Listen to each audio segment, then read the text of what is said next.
Hello, welcome once again in several art education institute. स्वागत है आप सभी का। काल बोधा द्वितीय पाठ संस्कृत क्लास 7 एमपी बोर्ड यहाँ पे है। द्वितीय पाठ में काल बोधा यानी कि समय का बोध।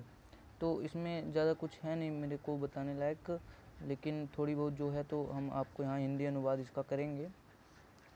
तो इसमें ज़्यादा है नहीं, शिष्य और गुरु के बीच जो वार्तालाप होती हैं क्लास में, कक्षा में, वही है यहाँ पे। और शिष्य कहते हैं, पहला है शिष्य का, शिष्यः महोदय रात्रि दिवसयोः विभाजनम कथम भवति। तो यहाँ पे शिष्य कहते हैं, सर रात्रि यानी रात के जो रात और दिवस होते हैं इनका विभाजन कैसे होता है। तो गुरु क्या कहते हैं, देखिएगा गुरु का यहाँ पे क्या रोल होता है, क्या कहते हैं गुरु अपने शिष्य को। वो कहते हैं पृथ्वी गोलाकार है ना, पृथ्वी गोलाकार विद्यते, पृथ्वी गोल है, ठीक है। और यहाँ पे जब पृथ्वी गोल है, ऐसा अहर्निशम केंद्रे परिभ्रमति, और यह अपने केंद्र पर ही भ्रमण करती है, घूमती है। यदा अस्या यह भागः सूर्यस्य सम्मुखे भवति तत्र सूर्यस्य किरणाः पतन्ति तदा दिनं जायते। यस्मिन् भागे किरणाः न पतन्ति तत्र अंधकारः भवति रात्रिश्च जायते। सूर्यः प्रातः पूर्वस्यां दिशि उदिति सायं च पश्चिम दिशि अस्तं गच्छति। एवं सूर्यस्य उदयानन्तरं दिनस्य अस्त च रात्रिः ज्ञानं भवति। दिवा निशासुरसारमेव जनाः विविधाः क्रियाः सम्पद्यन्ते। यहाँ पे सिंपल कहा जा रहा है, सिंपल इसका मीन्स है पृथ्वी गोल है, यह अपने केंद्र पर ही भ्रमण करती है।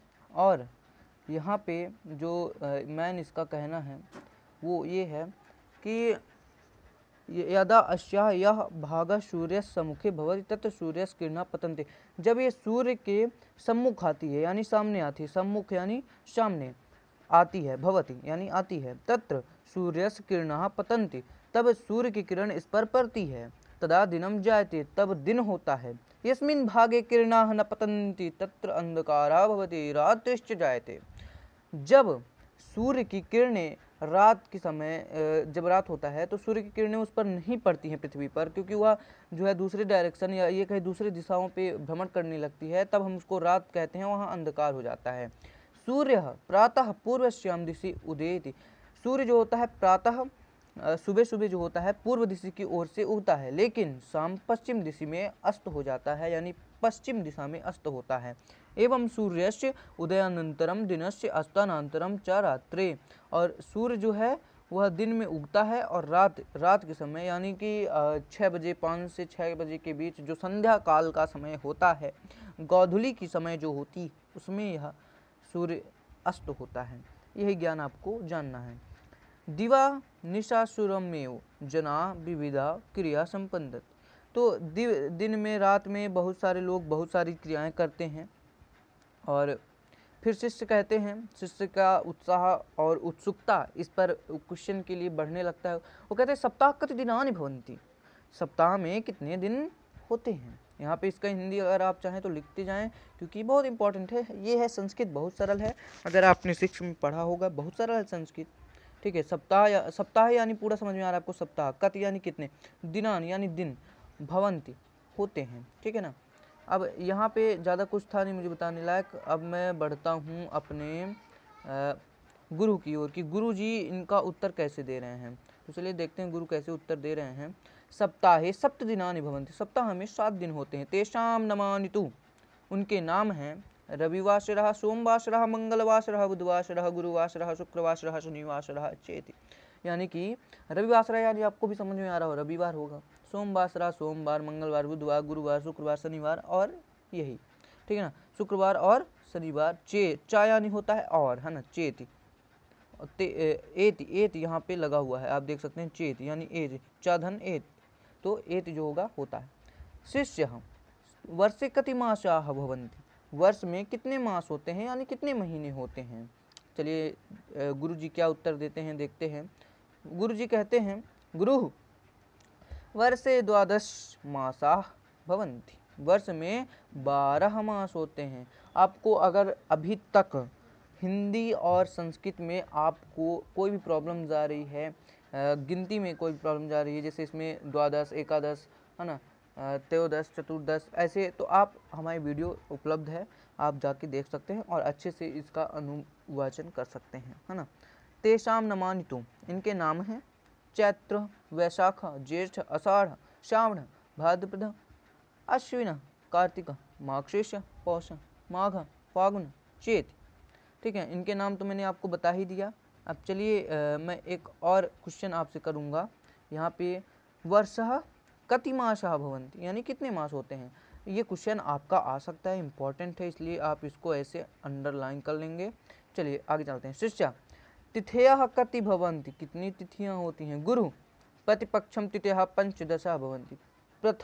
प्रथम पक्ष जो होता है, पहला पक्ष, उसमें 15 जो दिन होते हैं, 15 दिन होते हैं, है ना, तिथि होती हैं। यथा प्रतिपदा द्वितीय, तृतीया, चतुर्थी, पंचमी, षष्ठी, है ना, सप्तमी, अष्टमी, नवमी, दशमी, एकादशी, द्वादशी, त्रयोदशी, चतुर्दशी, पूर्णिमा और अमावस्या। इतने 5 जो होते हैं हमारे यहाँ पे होते हैं। इनको आप याद कर लें, ये भी इम्पॉर्टेंट है। और मासे 2 पक्षो भवतः, मास में 2 पक्ष होते हैं, शुक्ल पक्ष और कृष्ण पक्ष। ठीक है, यहाँ पे जैसे कि बताया जा रहा है, आप देख सकते हैं, आपकी स्क्रीन पे तो दिख ही रहा होगा सब कुछ, है ना। और शुक्ल पक्षे पूर्णिमा, कृष्ण पक्षे च अमावस्या भवति, है ना। यानी कि यहाँ पे सिंपल एज का क्या कहा जा रहा है, थोड़ी अगर ध्यान देने की कोशिश करेंगे कि शुक्ल पक्ष में, कृष्ण पक्ष में क्या होता है, शुक्ल पक्ष में पूर्णिमा होता है, कृष्ण पक्ष में अमावस्या होता है। शुक्ल पक्षम चंद्र क्रमशः वर्धते, शुक्ल पक्ष में जो चंद्रमा होते हैं वो क्रमशः जो होते हैं बढ़ते हैं, लेकिन पूर्णिमा में वो क्रमशः पूर्ण यानी कि घटते रहते हैं। सा पंचदशामी कला भी पूर्ण भवन्ति, कृष्ण पक्षे च क्रमशः 6 प्रप्नोति, कृष्ण पक्ष में वो थोड़ी थोड़ी कम होते रहते हैं। और लास्ट 31 तारीख को आप देखते हैं कि सूर्य नहीं, बहुत कम आपको चंद्रमा बहुत कम दिखते होंगे, है ना। और 1 तारीख को देखेंगे फुल दिखेगा, है ना, मतलब थोड़ी दिखेगा, फिर थोड़ी जाते जाते 15 तारीख को आप देखेंगे शुक्ल पक्ष के अंत में वो पूरा दिखते हैं। ठीक है ना। अमावस्याम सा पूर्ण रूपेण लुप्त भवति, अमावस्या को पूरे लुप्त हो जाते हैं। ठीक है, और पूर्णिमा को पूरे दिखते हैं। ठीक है, इतना याद रखेंगे। वर्षे कति ऋतवा भवन्ति, शिष्य का क्वेश्चन फिर से बढ़ा, है ना। उन्होंने क्या कहा, भैया वर्ष में कितने ऋतु होती हैं। क्या गुरु ने दिया, देखिए, चैत्र वैशाख वसंत, चैत्र वैशाखयो वसंत, ज्येष्ठ आषाढ़यो ग्रीष्म, श्रावण भाद्रपदयो वर्षा, अश्विन कार्तिकयो शरद, मार्गशीर्ष पौषयो हेमन्तः, माघ फागुनयोः शिशिरः एवं खड ऋतवः भवन्ति। शिष्य एकादशतः विसंति पर्यंत संख्याम गणय। ठीक है, यहाँ पे क्या कहते हैं हमारे गुरु जी, क्या कहते हैं उसको हम देखेंगे यहाँ पे थोड़ी सी।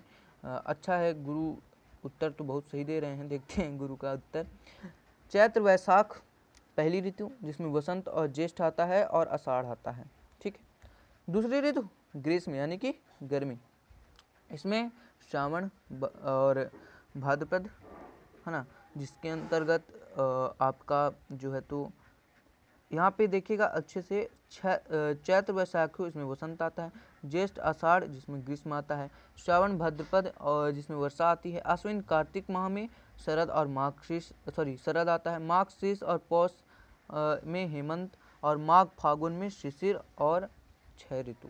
ठीक है, देखिए वसंत ऋतु जब होती है वो चैत्र और वैशाख में आती है, ग्रीष्म ऋतु यानी गर्मी की ऋतु ज्येष्ठ और आषाढ़ में आती है, और वर्षा की ऋतु श्रावण और भाद्रपद में आती है। अश्विन कार्तिक माह में शरद और मार्गशीर्ष और पौष आता है, पूष जिसको हम कहते हैं हिंदी में ज़्यादातर, और हेमंत ऋतु जो होता है इसमें आता है माघ पौष में। ठीक है ना, और माघ फागुन है ना, माघ और फागुन में शिशिर ऋतु रहती है। ये 6 ऋतु हैं हमारी। चलिए आगे चलते हैं, अगला क्या है। शिष्य आम एकादश द्वादश त्रयोदश चतुर्दश पंचदश षोडश सप्तदश अष्टदश नवदश विसंति। गुरु साधु वत्स समयुक्तम, है ना, यानी बहुत सही है वत्स, बहुत अच्छा। अब शब्दार्थ यहाँ पे है अहर्निशम यानी दिन रात, क्षाम यानी नाश हानि को, पक्ष यानी पखवाड़ा महीने का आधा भाग, और कला यानी शोभा या चंद्रमा की कला। अगला है आपका एक्सरसाइज प्रश्नावली, उसको भी हम जल्द लेके आएंगे। थैंक यू, मिलेंगे अगली वीडियो में, तब तक के लिए सब्सक्राइब कर दें। अगर पहली बार हैं तो वीडियो को लाइक ज़रूर करिएगा। Thank you.